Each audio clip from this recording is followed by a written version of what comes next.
이케 신 아신 여러분 안녕하십니까. 시장 분위기도 안 좋은데 제가 세 번째 책을 참 타이밍 안 좋게 냈습니다. 네, 망한 것 같아요 여러분. 그래도 혹시 관심 있으신 분들은 댓글 상단 링크를 통해서 책 예약 판매 신청해 주시면 좋을 것 같고요. 요럴 때 여러분 아시죠? 요럴 때 10배가 나옵니다. 그래서 제목도 10배가 투자입니다. 네, 12기 실전 투자 스터디가 이제 진행됐으니까요. 지금이라도 관심 있으신 분들은 댓글 상단 링크를 통해서 신청해 주시면 좋겠습니다. 네, 끔찍한 4월이죠. 일단 오늘 만우절인데 거짓말이었으면 좋겠습니다. 농담이었으면 좋겠습니다. 환율, 원달러 환율. 제가 이거 1450원이 되게 중요하다라고 말씀드린 적이 있는데, 일단 1450원 밑에서는 주로 이제 상승하는 경우가 많았고요. 이게 뚫고 가면 이제 좀 주가가 하락하는 경우가 많았죠.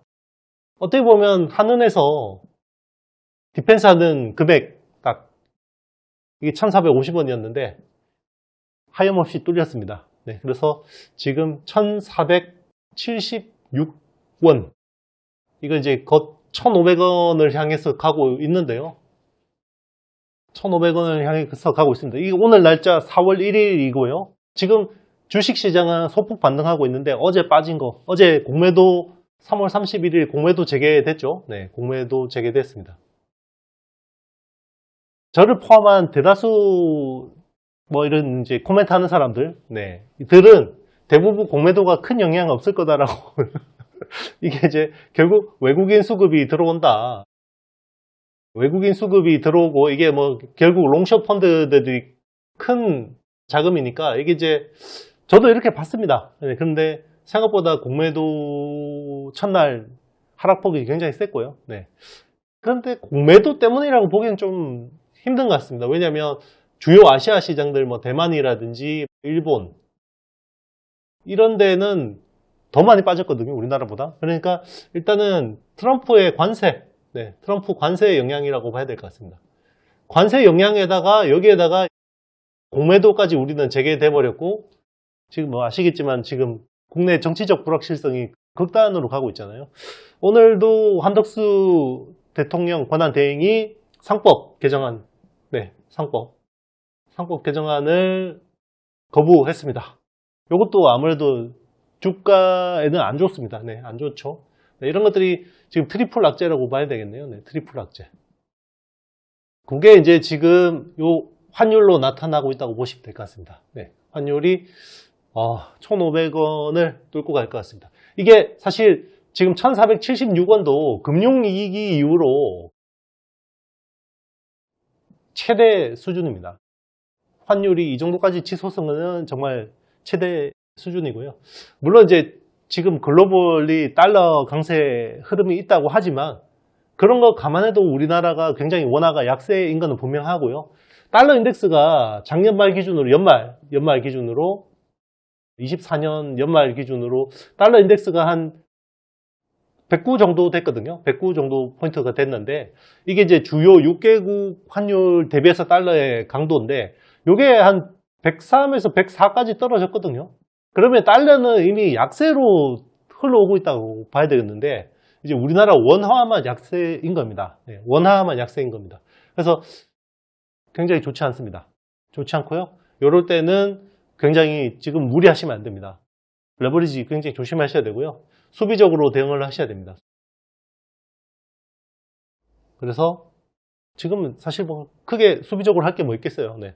여러분들이 공매도 같이 치실 수도 그렇고 공매도 치시는 분도 계시겠지만 결국 현금 보유, 현금을 특정 비중으로 보유하는 게 지금은 제일 낫지 않을까. 이거는 비단 국내 주식뿐만 아니라 요즘에는 미국 주식도 많이 하시니까 그것도 다 그렇게 봐야 될 것 같습니다. 자, 그러면 4월에 대해서 시장을 어떻게 보냐 이런 이야기 하는 건 별로 안 좋아하지만 4월 시장은 저는 괜찮아질 거라고 봅니다. 4월 시장은 좀 희망적으로 보는 이유가 있는데 일단은 국내 이제 헌재 결정에 따라서 정치적 불확실성이 해소될 수 있다고 보고 있고, 그리고 이제 일단 4월 2일이 트럼프의 관세가 이제 부과되잖아요. 보편적 관세로 지금 간다라고 하니까 요게 관세가 부과되면 이제부터는 감세에 대한 카드를 꺼내야 될 것 같습니다. 네. 트럼프도 이게 자기가 통제되는 수준 안에서 시장이 흘러가기를 원하기 때문에 지금 시장을 더 망가뜨리면 진짜 경제 실물에도 큰 영향이 갈 수 있습니다. 그걸 뭐 저도 아는데 트럼프가 모를 리는 없고요. 그래서 이제 감세에 대한 카드들이 결국 반등에 대한 트리거를 줄 것 같고, 그리고 지금 1분기 S&P 500 기업들 보면요, 의외로 지금 1분기 실적에 대한 모멘텀이 있습니다. 왜냐면 연초, 그러니까 작년 말 이후로 S&P 500의 EPS는 계속해서 하향 조정되고 있었거든요. 근데 최근에 들어서 이게 상향 조정되고 있는데 가장 근본적인 이유가 아이러니하게도 환율입니다. 미국이 달러 약세가 되니까 S&P 500 기업들의 지금 환차익, S&P 500 기업들이 평균적으로 보면 해외 매출 비중이 40% 넘거든요. 평균이. 그러면 지금 이제 이런 달러 약세에 아무래도 좀 영향이 있습니다. 그래서 이게 이제 1분기 실적 시즌이 본격화되면 감세에 대한 카드들이 나오면 충분히 반등할 수 있다고 생각합니다. 근데 뭐 그걸 지금은 예측하기보다는 대응하는 게 더 중요하지 않을까 생각해 봅니다. 국내 시장도 마찬가지입니다. 자, 지금 3월 수출 데이터가 나왔어요. 네, 3월 수출 데이터가 나왔는데, 자, 일단 수출 흐름이 다행스럽게 이제 전년 대비해서 3.1%가 증가했습니다. 네, 상승했고, 수출 총액이 지금 582억 8천만 달러 기록했고, 이 중에서 반도체가 중요하죠. 네, 반도체가 지금 넘버원이잖아요. 반도체 수출이 131억 달러를 기록했습니다. 반도체 수출이. 자, 반도체 수출이 지난 1월이 100억 달러 밑으로 내려가가지고 크게 걱정을 했는데, 그때 기억하시겠지만 이게 15개월 만에 우리나라 무역 수지가 적자 전환했거든요. 근데 다행스럽게 이번에 131억 달러를 기록하고 나서 사실 반도체가 큰 역할을 했죠. 그래서 지금 이번에 무역 수지가 49억 8천만 달러. 무역 수지가 흑자 전환했습니다. 네. 그러니까 2월에도 흑자를 냈고요. 근데 1월에만 이제 무역 수지 적자를 냈는데 거의 50억 달러 가까이 흑자를 냈는데, 환율이 이렇다라는 거는 지금 이제 당장 숫자는 잘 나오지만 불확실성이 많다. 그만큼 한국에 대해서 그렇게 보는 거고요. 사실 반도체 쪽에 보면 지금 펀더멘탈이 나쁘지는 않습니다. 펀더멘탈이 나쁘지는 않거든요. 네, 요거는 이제 사실은 펀더멘탈 외적인 요소, 외부적인 요소. 네, 이 반도체 산업이 문제가 아니라 지금은 외부적인 사항들이 아무래도 영향을 주고 있는 상황이 아닌가 생각합니다. 자, 그런 것들은 그러면 해결되면 좋아질 수 있겠죠. 그래서 이번 반도체 수출에서 보면 가장 견조한 게 결국은 대만향으로 들어가는 HBM이고요. 그리고 이제 미국으로 들어가는 컴퓨터라고 보통 돼 있는데, 컴퓨터 중에서 사실 엔터프라이즈 향 SSD 쪽이 제일 좋거든요. 결국 이게 그러면 AI 수요입니다. 네. AI 인프라 투자 수요거든요. 요거를 그러면 가장 요 두 개 아이템에서 제일 요즘에 돋보이는 회사가 누구겠습니까? SK 하이닉스죠. 그래서 진짜 오랜만에 SK 하이닉스 한번 분석해 보도록 하겠습니다. 네, SK 하이닉스 한번 분석해 보도록 하겠습니다. 네, SK 하이닉스. 디램하고 낸드 플래시 하는 회사죠. 하는 회사고, 작년 디램 매출이 44조 한 7천억, 그리고 올해는 네, 한 64조 정도 예상이 되고 있고요. 그리고 낸드 플래시가 작년이 19조 8천억, 그리고 올해는 한 21조 정도로 이제 보고 있습니다. 디램이 한 3배 많죠? 네, 3배 많고, 지금 낸드가 이번에 그 솔리다임 인수를 완료했습니다. 네, 이번에 3조 원을 추가 완납을 해서 솔리다임을 완전히 이제 인텔에서 인수를 했고요. 그래서 이제 특히나 이제 인텔 솔리다임 인수한 거는 결국 엔터프라이즈향 SSD 쪽을 확보하기 위한 건데, 지금 작년 4Q 기준으로 보면 굉장히 좋습니다. 지금 솔리다임이 31.3% 정도 마켓시어를 차지했고요. 삼성전자가 한 39.5%를 기록했습니다.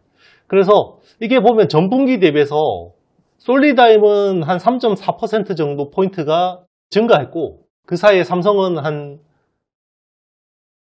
3.9% 정도가 포인트 정도가 하락했습니다. 그러니까 지금 요즘 핫한 서버용 SSD 쪽에서 굉장히 가파른 성장세를 보이고 있다, 이렇게 보시면 되고, 그리고 이제 HBM 같은 경우는 지금 3E 12단이 지금 메인인데 여기 경쟁사들이 못 들어오고 있죠. 이게 블랙웰의 주로 메인이 되고 있는데 여기에 이제 마이크론하고 삼성전자가 지금 못 들어오고 있습니다. 제대로 못 들어오고 있어서 여기서 계속해서 이제 SK하이닉스의 경쟁 우위는 지속되고 있는데, 노이즈는 이겁니다. GB300이 또 뭐 지금 지연된다. GB200이 이게 엄청나게 지연돼서 이제 GB300 쪽으로 대기 수요가 많이 갔는데, 또 GB300도 이게 3Q 이게 안 될 것 같은데? 이런 이슈가 대만에서 나오고 있습니다. 그러면 이제 SK하이닉스의 이 HBM3 쪽에서 문제가 생기는 거 아니냐.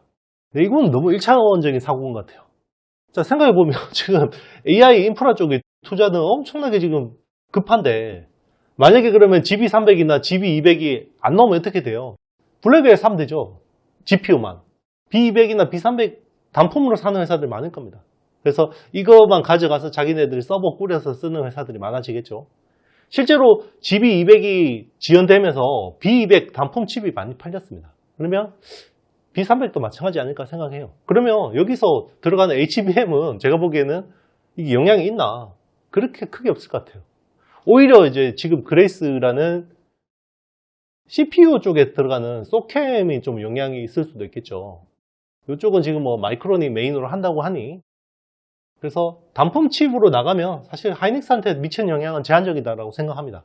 그리고 만약에 블랙웰이 없으면 호프라도 지금 사서 쓰겠죠. 네, 지금 AI 쪽 인프라가 급한 상황이기 때문에. 그래서 지금 작년 실적을 보면요, 매출이 66조 5천억, 그리고 영업이익은 23조 5천억을 기록했고요. 오늘 날짜 4월 1일자 기준으로 시총은요 140조 원을 기록하고 있습니다. 25년 올해 이제 전망치는요 상향 조정될 것 같습니다. 그래서 지금 매출 컨센은 한 90조에다가 영업이익은 한 37조 정도를 보고 있습니다. 원래 한 35조 정도 봤는데 지금 2조 정도가 더 늘어난 이유는 지금 경쟁사들이 못 들어오고 있죠.